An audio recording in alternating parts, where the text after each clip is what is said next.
ஒரு நாள் சேதுபாண்டி பள்ளியிலிருந்து வீடு திரும்பிய போது அவன் பாட்டி சாப்பாட்டை சமைத்து வைத்திருந்தாள். பாட்டி அவனை அழைத்து, வாடா சேதுபாண்டி, சாப்பிடலாமா என்றாள். அவன் மகிழ்ச்சியாக ஓடி வந்தான். ஆனால் மேசையில் இருந்த காய்கறி கூட்டு சிறிது வித்தியாசமாக மனம் தந்தது.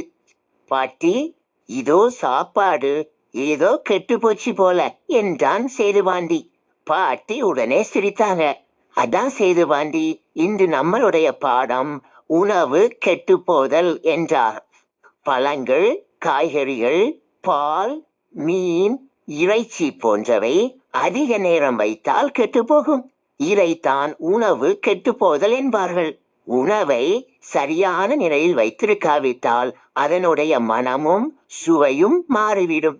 அதற்கு பல காரணங்கள் இருக்கின்றன. சொல்லவா? வெப்பம், ஈரப்பதம், காற்று, நுண்ணுயிரிகள், பூஞ்சைகள், நோயுண்ணிகள் என பல இவை உணவின் இயல்பை மாற்றி அதை பழுதாக்கிவிடும். உதாரணத்திற்காக, வாழைப்பழம் அழுகிவிடுகிறது, பால் புளிக்கும், ரொட்டி பூஞ்சை பிடிக்கும். இவையெல்லாம் உணவு கெட்டு போனதற்கான அடையாளங்கள். சரி, அப்படி கெட்டுப்போன உணவுகள் நம் உடலுக்கு நஞ்சு போன்றவை. அவற்றில் நுண்ணுயிரிகள் வளர்ந்து வயிற்று வலி, காய்ச்சல், வாந்தி, காலரா போன்ற நோய்கள் உண்டாகும். அதனால்தான் உணவை நன்றாக மூடி சுத்தமாக வைத்தால் உணவு நீண்ட நாட்கள் நன்றாக இருக்கும். இப்பொழுது சேதுபாண்டி சிந்தித்தான். இனிமேல் உணவை வீணாக விடக்கூடாது. கெட்டுப்போகாதபடி நாம் பாதுகாப்பாக வைத்துக் கொள்ள வேண்டும்.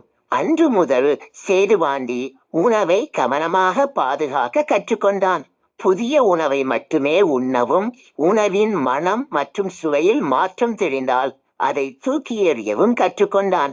உணவை மதிப்போம், ஆரோக்கியத்தை காப்போம் என்பது சேதுபாண்டியின் புதிய வாழ்க்கை மந்திரமாக மாறியது.